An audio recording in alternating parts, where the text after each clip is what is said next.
It was my daughter's birthday. I arrived early at her house with her favorite cake. I rang the doorbell with a smile, expecting to see her face light up like it did when she was a child. But when she opened the door, her expression was pure annoyance, as if she did not want to see me. "Oh, it's you," she murmured without meeting my eyes. "Before I go on, check if you're already subscribed to the channel and tell us in the comments where you're watching from. We love knowing how far our stories reach." I can still remember the smell of the almond cake with chocolate ganache that I took that afternoon to my daughter Jennifer's house. She was turning 43, and I had saved for 3 months from my pension to buy that small French pastry masterpiece she loved so much. It cost $171 Australian. The taxi dropped me off in front of the house I helped finance 5 years earlier. A 3-story home in an exclusive Sydney neighborhood, with an ocean view and an infinity pool. For the down payment I put down $492,000 Australian, the product of decades of discipline.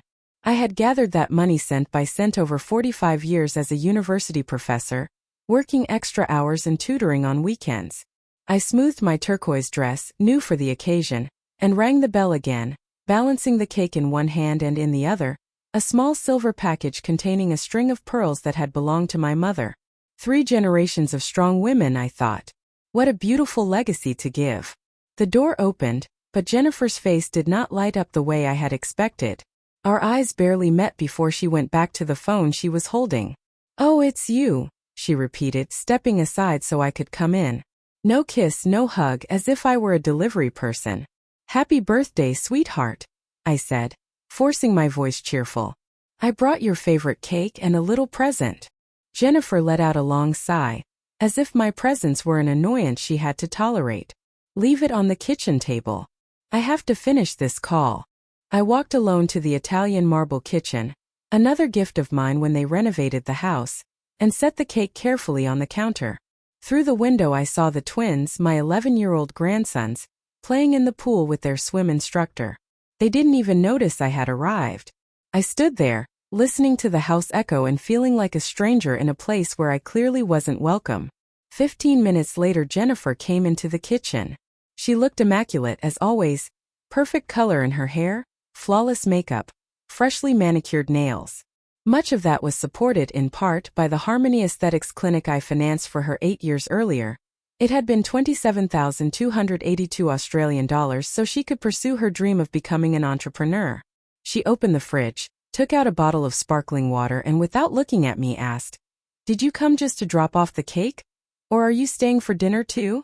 I thought maybe we could spend time together for your birthday. It's been almost 2 months since we saw each other." "Uh-huh," she answered, looking at her phone again. "Actually, I have plans later. Mark is taking me to dinner by the sea. Just the 2 of us." Mark, her third husband, was a man who lived off vaguely described investments and who, curiously, always needed my help to patch last-minute projects.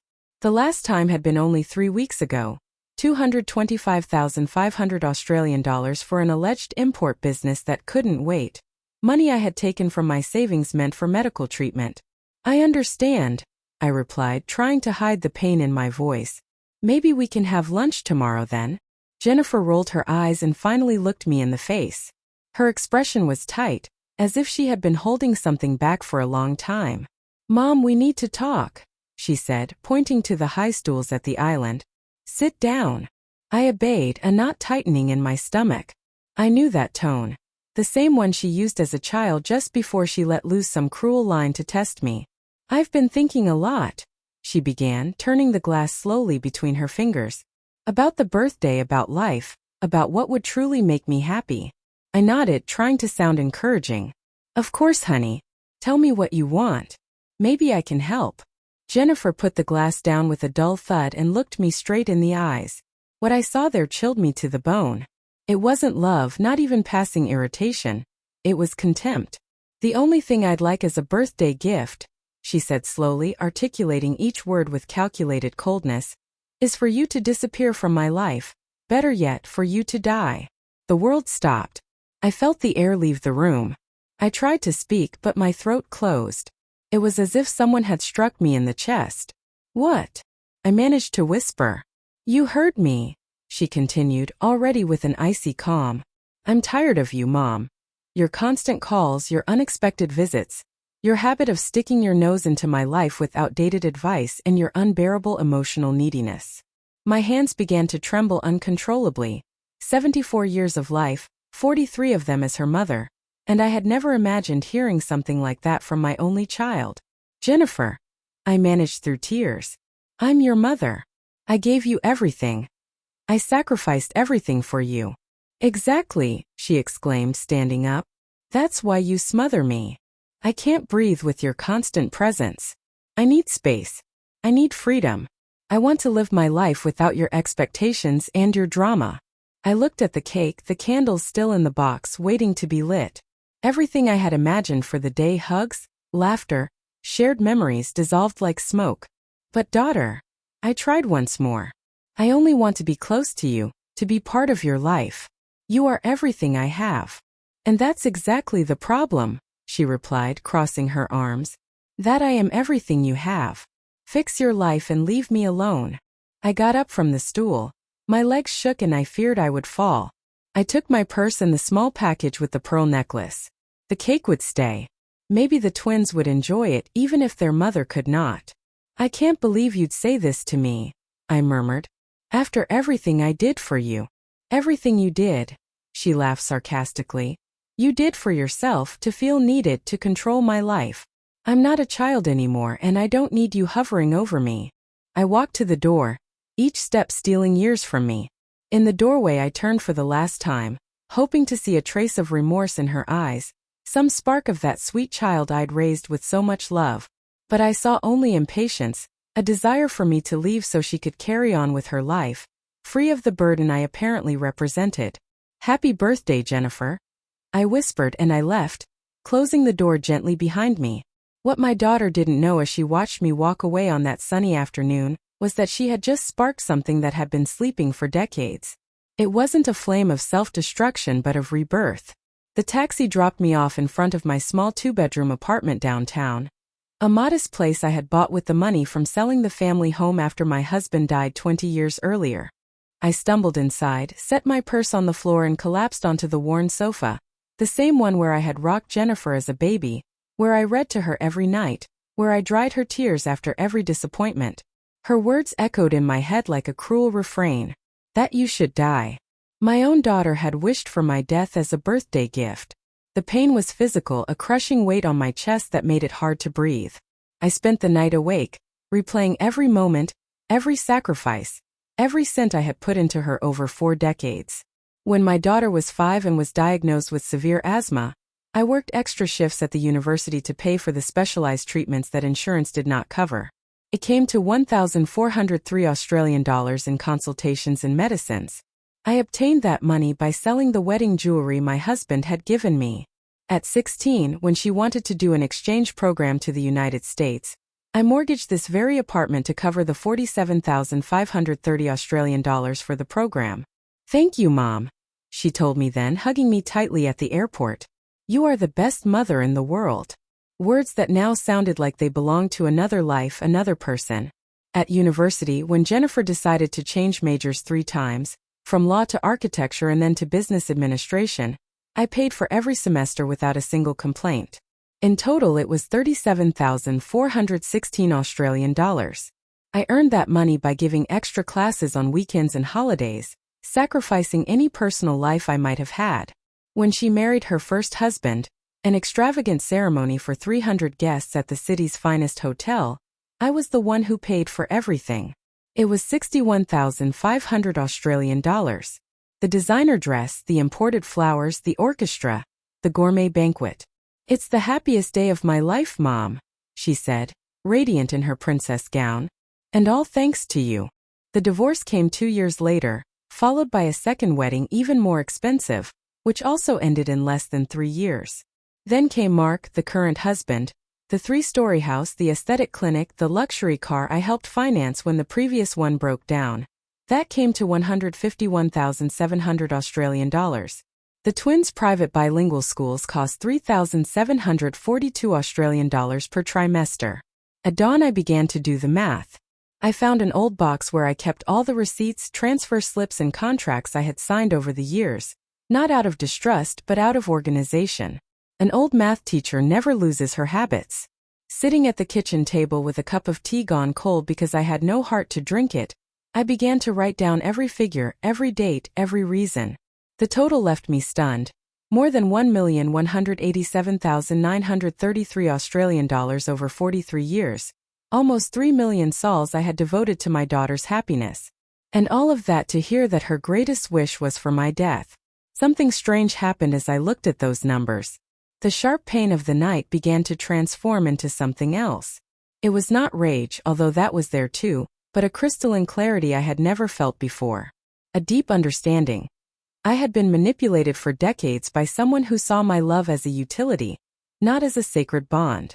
If I had invested those nearly 3 million sols in myself, if I had traveled, studied more, bought a better house, taken care of my health, planned a comfortable retirement, where would I be now?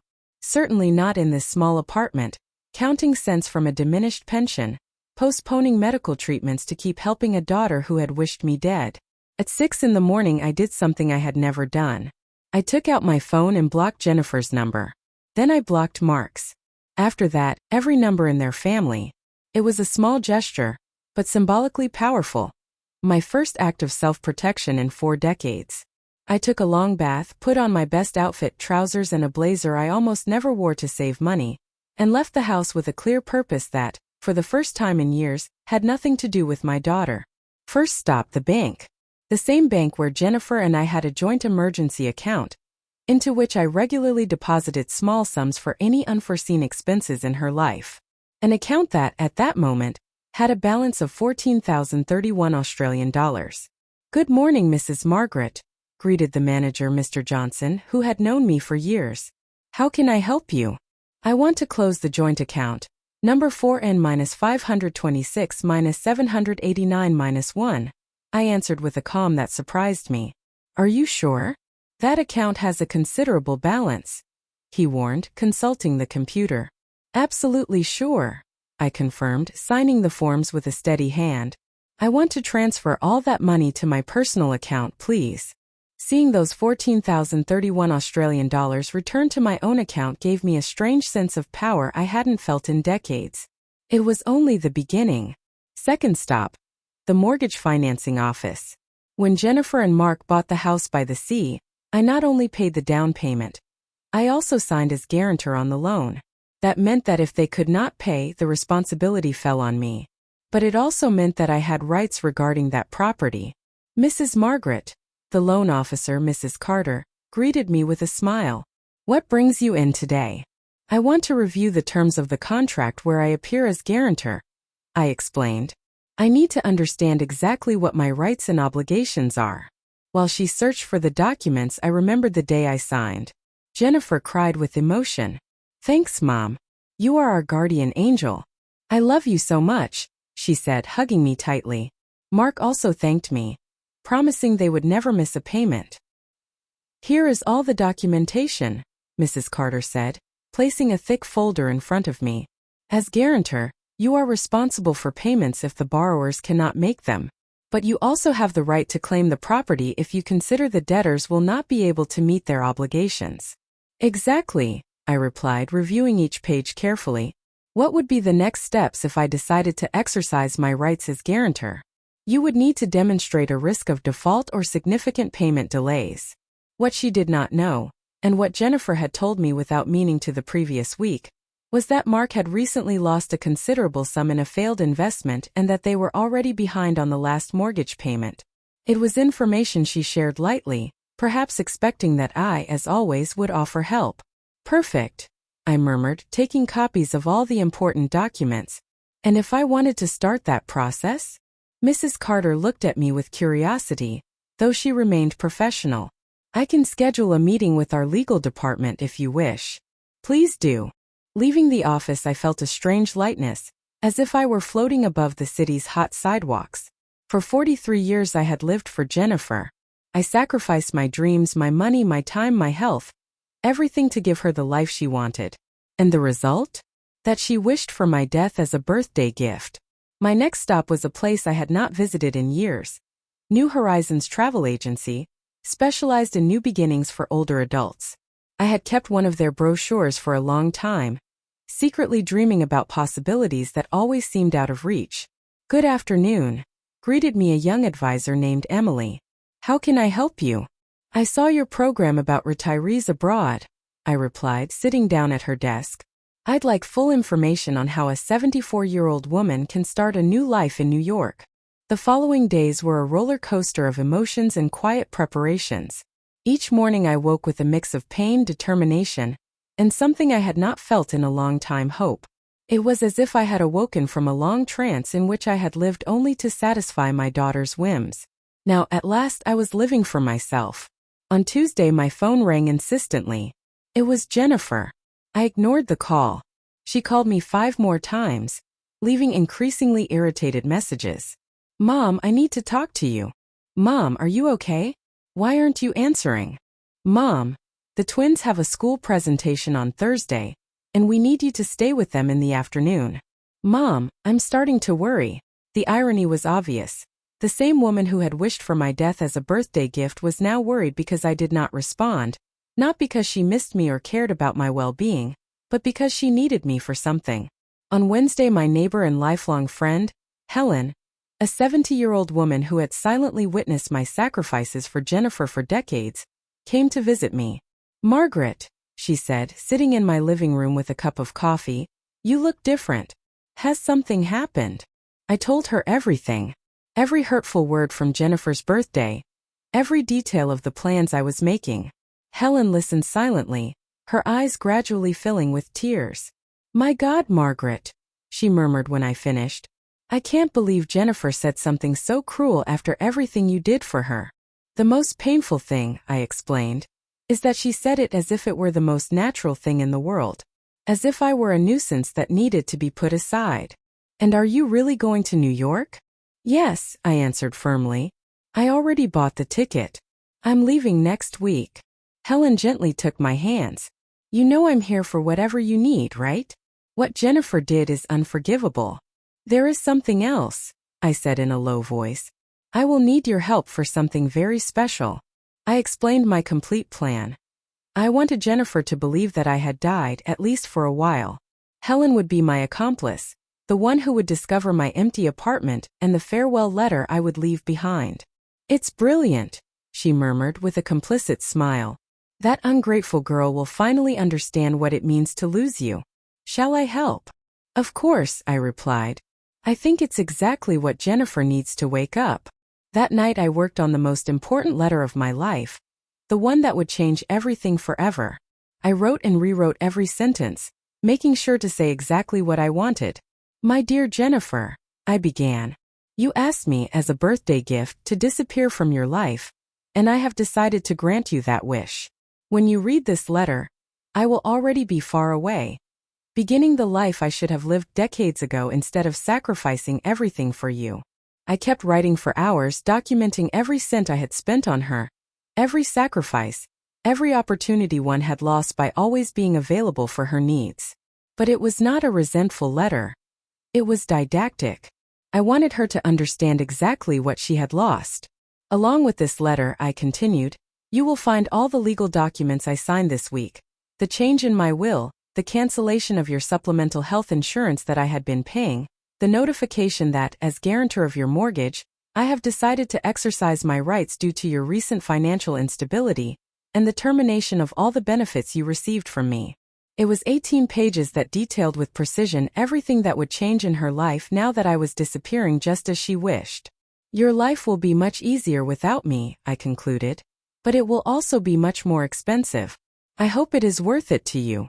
On Thursday, as I packed my most important belongings into 2 suitcases, I received another call from Jennifer. Again I did not answer. She called 4 more times with messages increasingly desperate. In the last one, her voice sounded genuinely anguished. "Mom, please call me. Something has happened. I need your help. The bank has summoned us to an emergency meeting tomorrow about the mortgage. Call me as soon as you hear this message." So that was it. The bank had already contacted her because of my request to review the contract.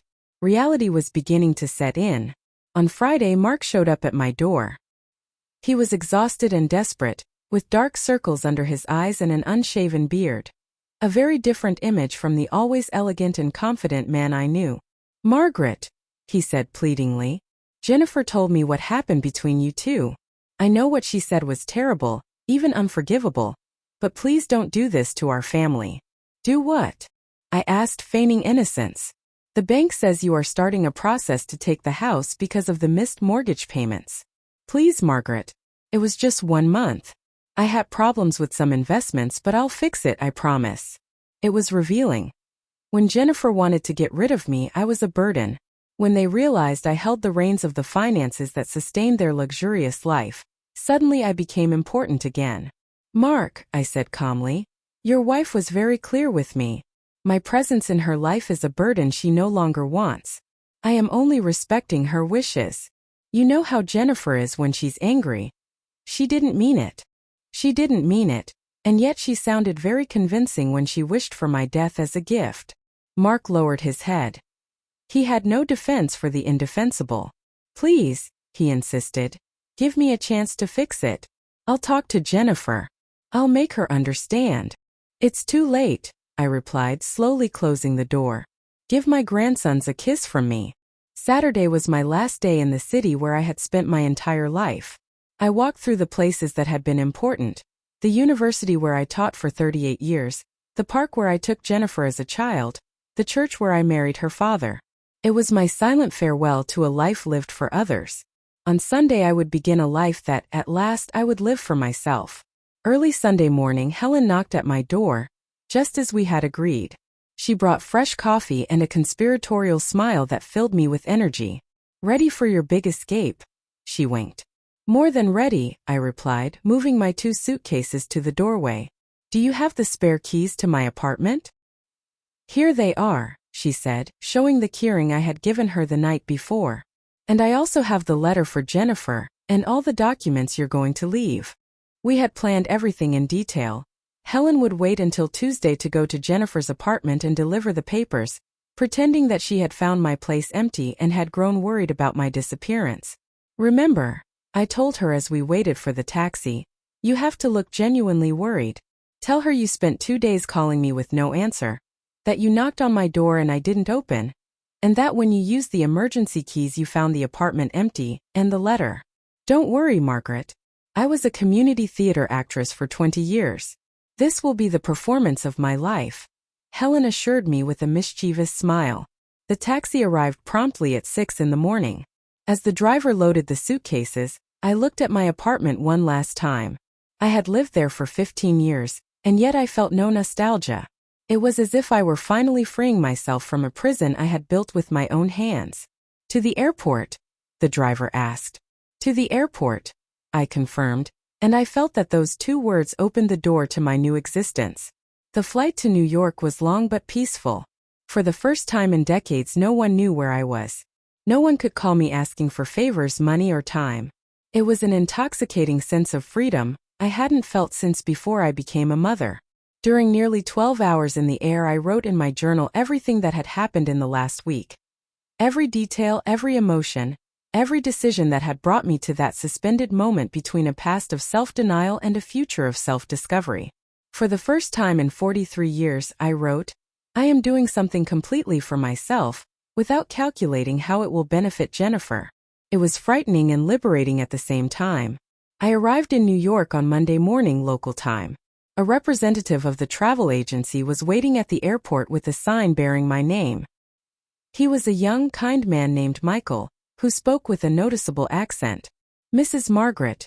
He greeted me with a sincere smile. "Welcome to the United States. I hope you're ready for a new adventure." "More than ready," I replied. For the first time in weeks, my smile was entirely genuine. Michael took me to a furnished apartment, small but charming, in a historic neighborhood that the agency had rented for a month while I decided whether I wanted to stay permanently. It was on the 3rd floor of a century-old building, with windows overlooking a leafy square and flowered balconies on the neighboring buildings. "Here you have all the information about the city," he said, handing me a thick folder. "Recommended restaurants, cultural activities, social groups for expatriates, English classes, and medical contacts in case you need them." I also scheduled a meeting with a financial advisor for Wednesday, in case you decide to stay. That afternoon, after a short rest, I did something I hadn't done in years. I went out walking with no destination, no schedules, no commitments, no one waiting for me to solve their problems. I strolled through the narrow streets of the historic center, marveled at the old buildings, the corner cafes, and the craft shops. I sat in a square, ordered a latte and a plate of churros. I ate slowly, savoring every bite and watching the pigeons, the tourists, and the neighbors. A strange sensation began to form in my chest. It wasn't sadness or guilt. It was peace. Back at the apartment late in the afternoon, I mentally calculated how much money I had spent on Jennifer just in the last 5 years.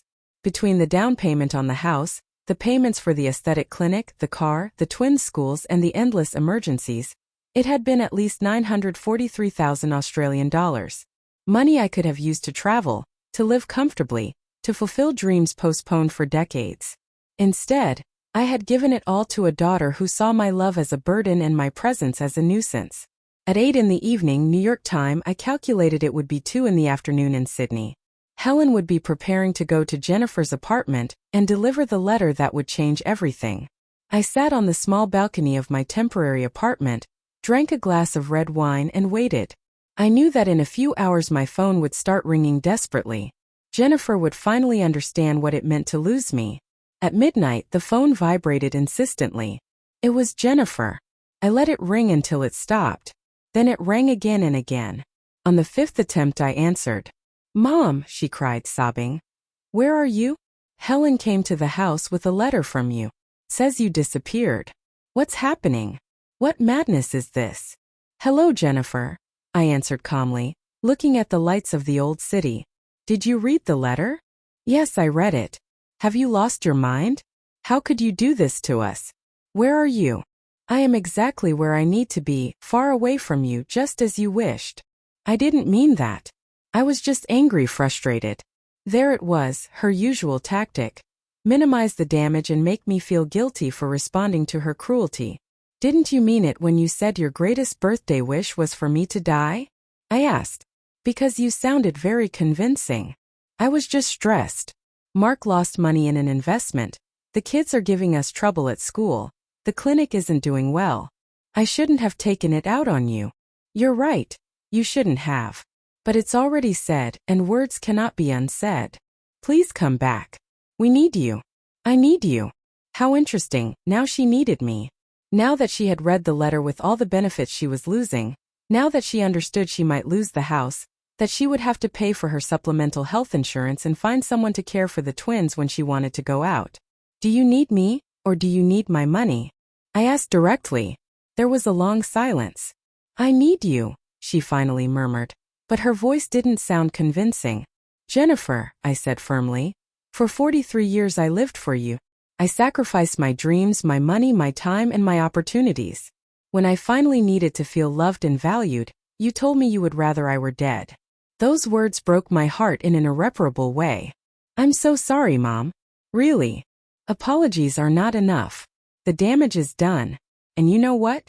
Maybe it was the best thing you could have told me, because it opened my eyes and made me realize I've lived my whole life the wrong way." "What do you mean?" "I mean that, for the first time in decades, I'm living for myself. And it's wonderful." "Where are you, Mom? Please tell me." "The twins are asking about their grandmother. They don't understand why you disappeared." Fascinating. Now that I wasn't available, my absence was felt. "The children will be fine," I answered, looking at the stars over New York. "They are resilient. They will learn that actions have consequences, and that hurtful words can break relationships forever." "But Mom, you can't just disappear like this. What if something happens to you? What if you get sick? How will we know?" "How convenient." Now she worried about my well-being. "In the last 3 years I had 2 hypertensive episodes that sent me to the hospital. Do you know how many times you visited me?" "None." "That's not true," she protested weakly. "It is true. The first time I called you from the ER, and you said you couldn't come because you had a party. The second time it was Mark's birthday and you were celebrating." The silence confirmed she remembered. "I didn't think it was serious," she murmured. Of course, my health was never a priority, but my checks always were. "It's not about the money," she shouted. "It's about you. I miss you. Do you miss me? Or do you miss having someone available at all hours to solve your problems?" I hung up without waiting for an answer. The phone rang again. This time I silenced it completely.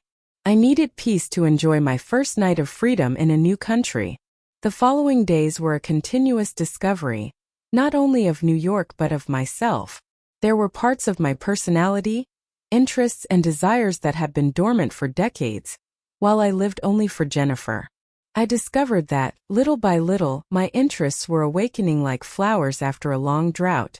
I loved historic architecture, and could spend hours admiring the details of the city's cathedral. I also confirmed that I had an ease for languages. American English, with its idioms and expressions, wasn't as difficult as I had imagined. I rediscovered my love for mathematics, something I had taught for years but hadn't practiced for pure enjoyment in a very long time. On Wednesday, I had my meeting with the financial advisor. He was an older man named Mr. Thompson, who helped me understand all my options for permanent residency.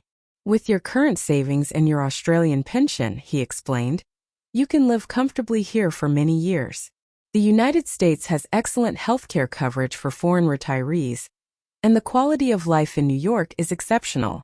For the first time in a long while, I spoke of my finances without thinking about reserves for Jennifer's emergencies. It was liberating to calculate my expenses according to my own needs and desires.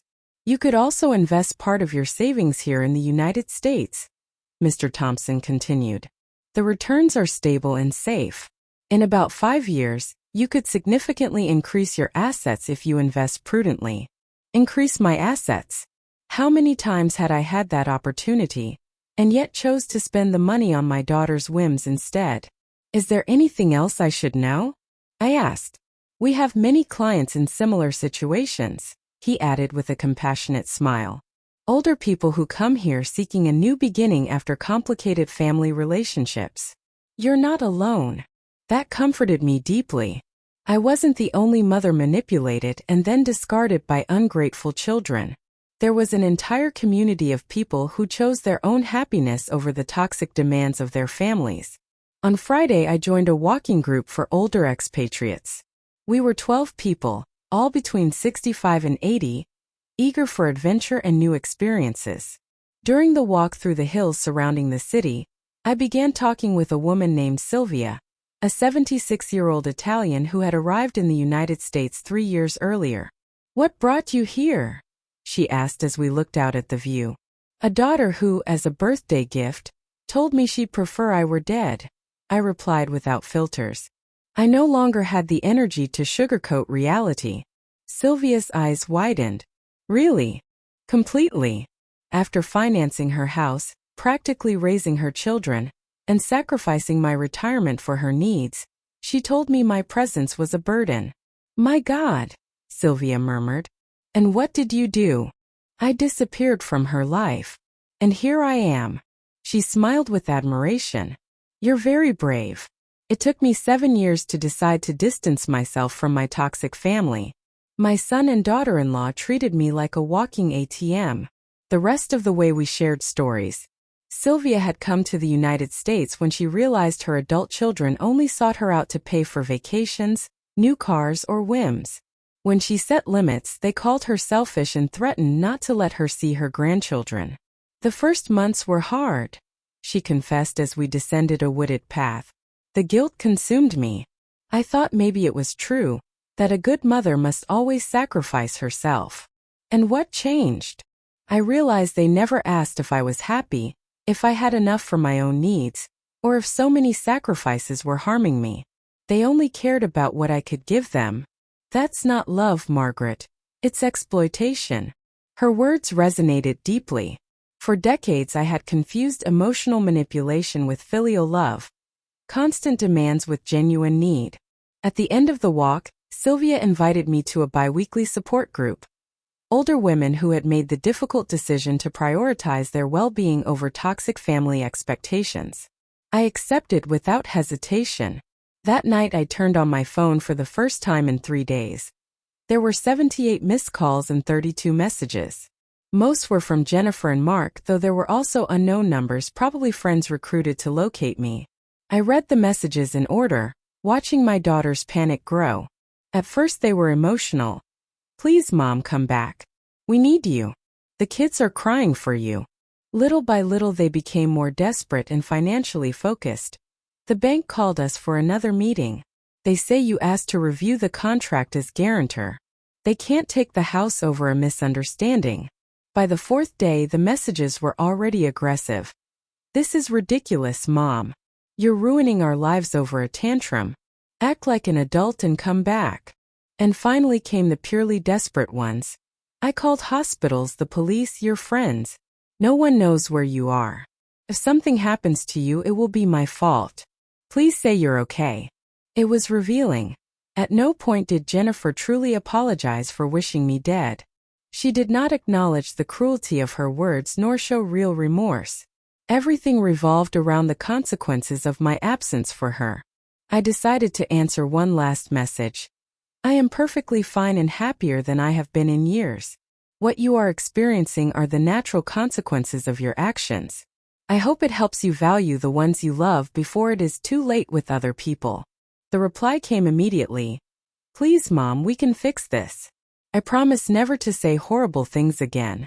Just come back." I wrote my final response. "Empty promises do not heal broken hearts. What you told me reveals what you truly think of me. You cannot erase that truth with haste and promises." After sending it, I blocked her number and all those associated with Mark, as well as the unknown ones. It was time to close the chapter. The following week I met again with Mr. Thompson to sign the papers for permanent residency in the United States. I also finalized the arrangements to transfer my Australian pension permanently, and to begin the process of selling my apartment in Sydney. "Are you sure you want to make it permanent?" Mr. Thompson asked. "It's an important decision." "I've never been so sure," I replied, signing each document with a firm hand. "For the first time in decades, I am making decisions according to my happiness, not the demands of others." That afternoon I received a call from Helen, my dear neighbor and accomplice. Her voice sounded lively. "Margaret, you won't believe it. Jennifer came to my apartment crying her eyes out. She begged me to tell you to come back, that it was a terrible misunderstanding." "And what did you say?" "The truth, that what she said to you was unforgivable and that, in your place, I would have disappeared too. You should have seen her face when she realized that even the neighbors know how cruel she was to you. She mentioned something about financial problems." "Yes. She says that without your help they can't handle the mortgage, that the bank is pressing them, that Mark isn't fixing anything, and that the kids need school things they can't pay for. Basically, she realized everything you were doing when she no longer has it. I missed my old role as provider and problem solver. And at the same time I felt that I could finally leave it behind." "Helen," I asked her, "when someone asks about me, especially Jennifer, tell them I'm dead to them. In a way it's true. The Margaret who sacrificed herself without limits for an ungrateful daughter died on her birthday." "I understand perfectly," she replied. "And let me tell you something. It's the best death you could have chosen." 3 weeks after arriving in the United States, my new life had taken shape in ways I had never imagined. I signed up for English conversation classes 3 times a week. I started a watercolor course on Tuesdays and Thursdays, discovering an artistic talent I didn't even know I had. I joined a book club for expatriates that met on Sundays. For the first time in decades, my schedule was full of activities I had chosen. Things that gave me joy and personal growth, not obligations imposed by other people's needs. But the most surprising transformation was financial. Without Jennifer's constant demands, my savings not only remained stable, they grew. The investments I had made with Mr. Thompson were already showing positive returns, and for the first time, I could plan my financial future according only to my own needs. That April Wednesday, while I was having coffee on the sunny balcony of my apartment, I received a call from an international number I did not recognize. I hesitated, but curiosity won. "Mrs. Margaret?" asked a female voice with a South American accent. "Yes, that's me. Who is this?" "My name is Sarah Collins. I am a social worker from the Family Services Department in Sydney. I am calling because we received a report about your well-being. My blood ran cold. A report? What kind? Your daughter, Jennifer, claims that you may be suffering from dementia or cognitive decline, and that you have been making financial and life decisions that put you at risk. According to her, you suddenly disappeared and are possibly living abroad in precarious conditions, maybe under the influence of others. I could not believe what I was hearing. Jennifer had gone so far as to involve social services, inventing a mental illness to invalidate my decisions and force my return. Miss Collins, I replied firmly, I do not suffer from dementia or cognitive decline. I live in the United States by my own decision, in a comfortable apartment with excellent medical care, and in full mental health.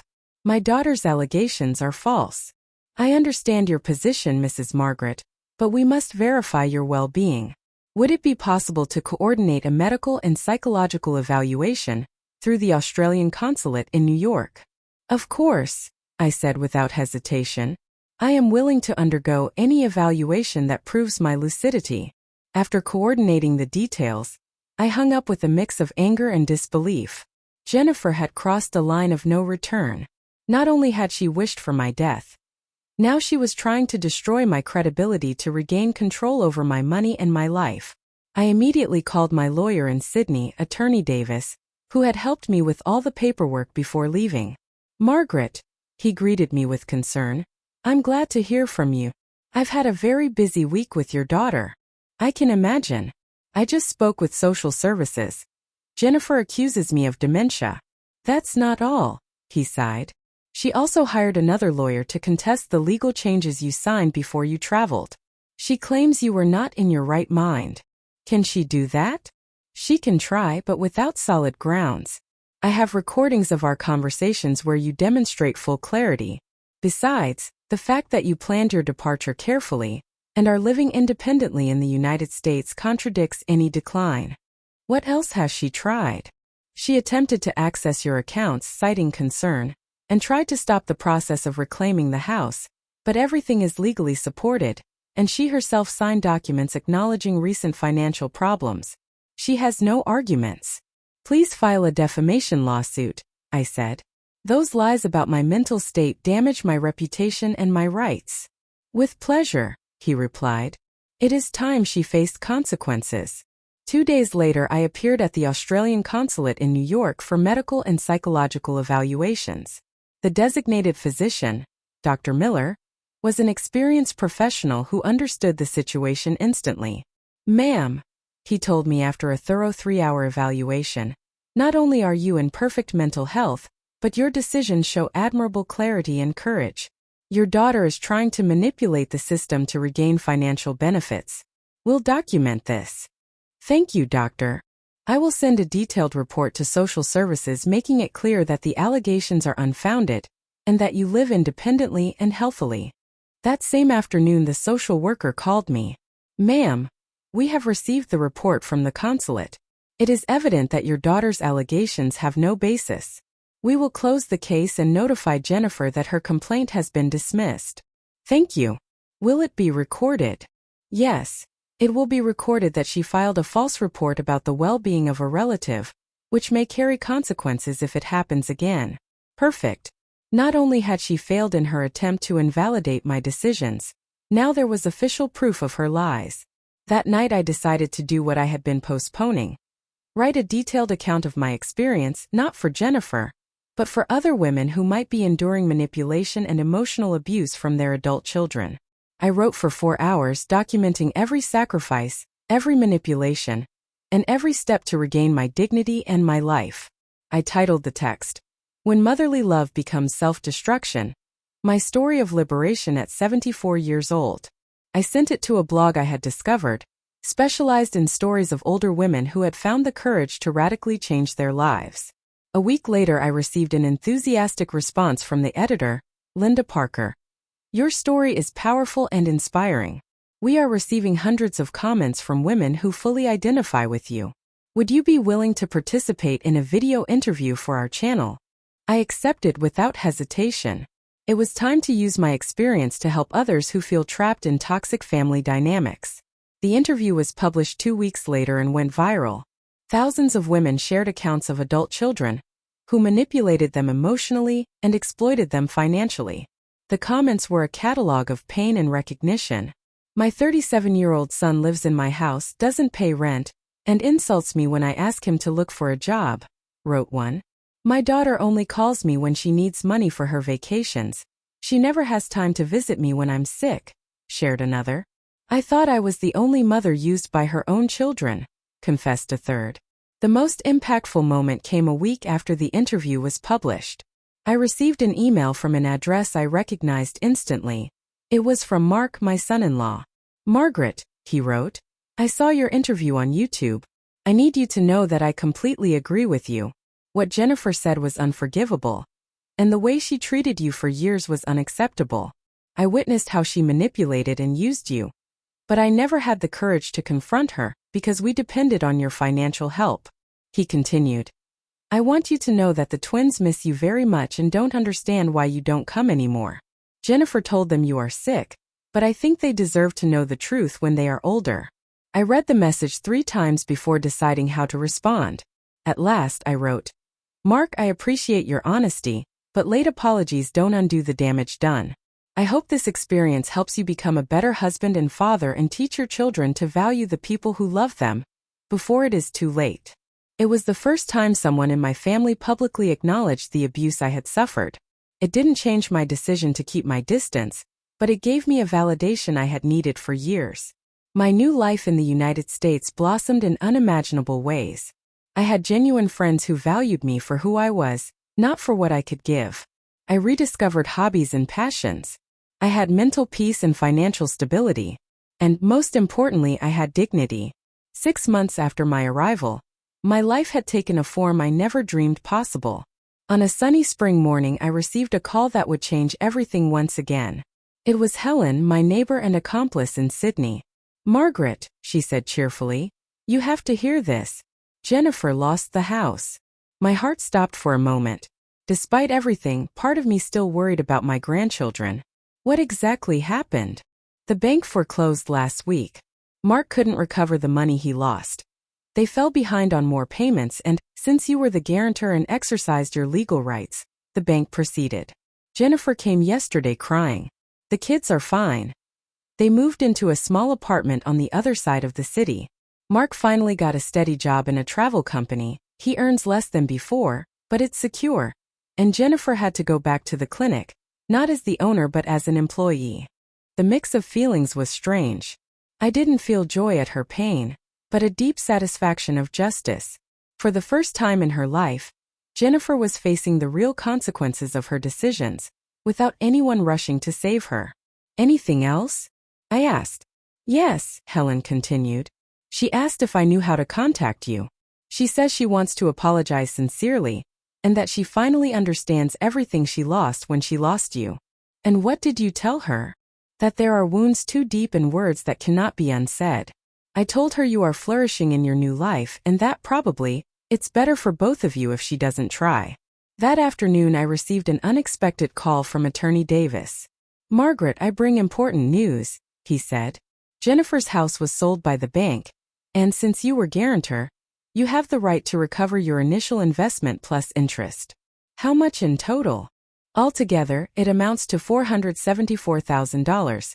The principal equals a little over $321,000, and the interest is around $53,000. It was incredible. Not only was I recovering what I had invested, but also an additional sum that, had I remained the eternally sacrificing mother, would have been lost forever. There's more, he added.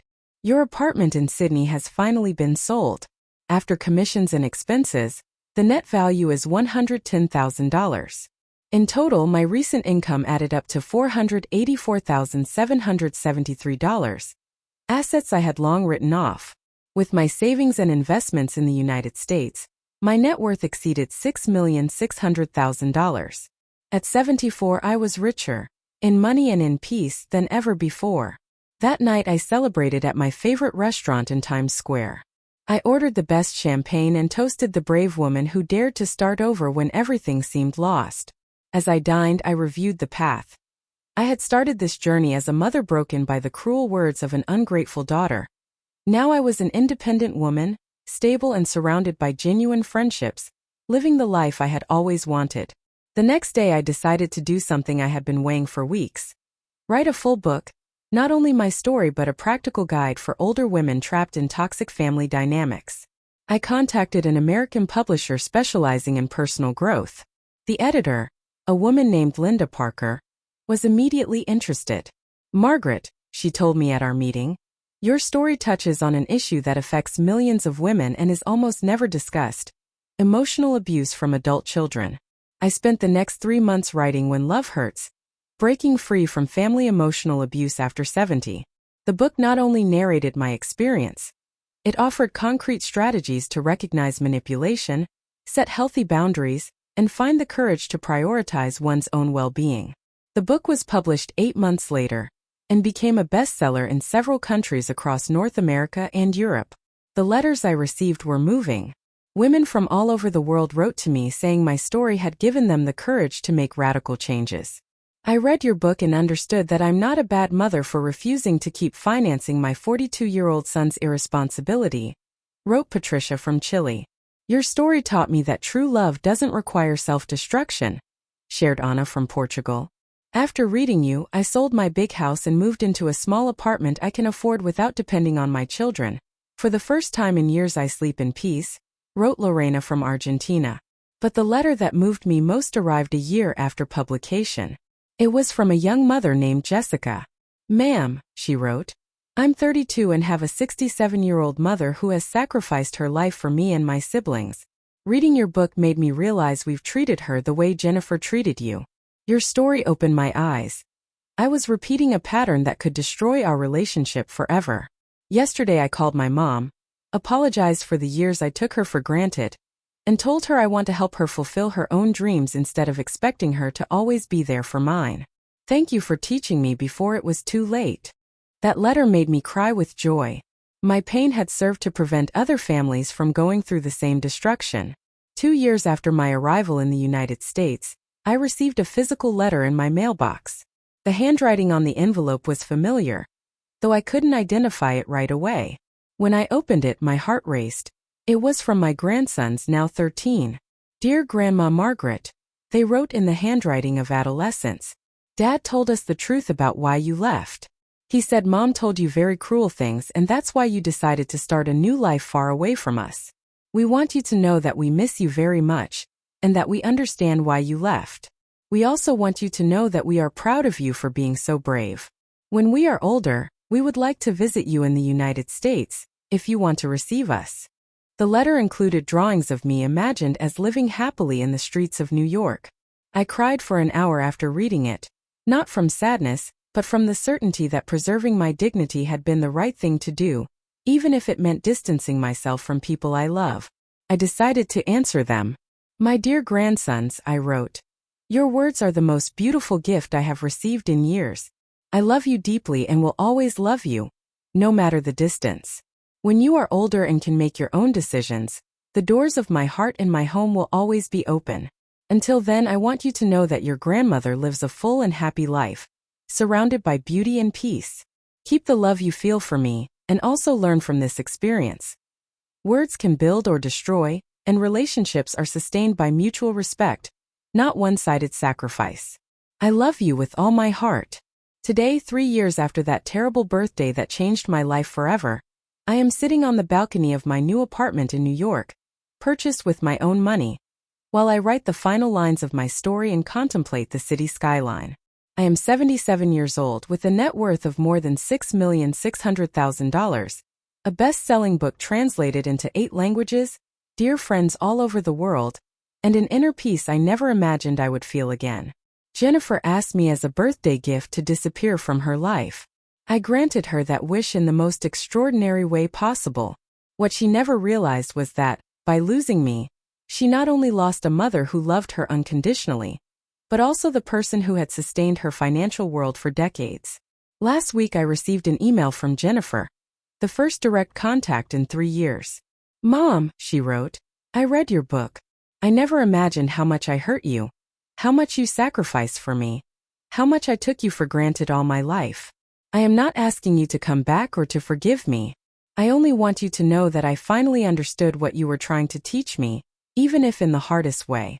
I hope you are happy in your new life, because you deserve all the happiness in the world. I did not respond. Some bridges once burned cannot be rebuilt. I kept her words in my heart, not as a victory, but as confirmation that all pain can be transformed into wisdom. My disappearance was my gift to her. My new life was my gift to myself, and it was worth every tear, every sacrifice, every moment of pain that brought me here. Because sometimes the only way to save yourself is to have the courage to lose yourself completely in order to be reborn as the person you were always meant to be. If you enjoyed this story, you can continue with the next video on screen. You'll find a story of betrayal and a twist like you've never seen before.